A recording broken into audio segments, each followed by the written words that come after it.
Men eslayman 2 marta bizni serlagan. Doim sizlar dedim. Vaholanki endi yosh katta farq. Yosh ulg'ayganda ko'rilgan farzand. Ham biz yosh bo'lamiz hali. Gohida serlab katta qilasiz, keyin katta bo'lib iloji yo'q, o'zingizdan bo'yi o'sib ketgandan keyin sizlab qolasiz. Lekin u bolalikda sizlash bu alohida axloq.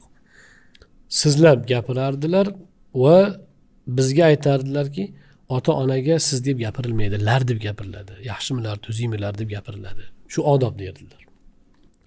Agar opalarimiz dada menga masalan aytaylik, menga falon narsa olib keldingizmi yoki buni qilasizmi desa, hay dadasiga lar deb gapirish kerak. U dadasini serlagan bo'ladi sizlasa.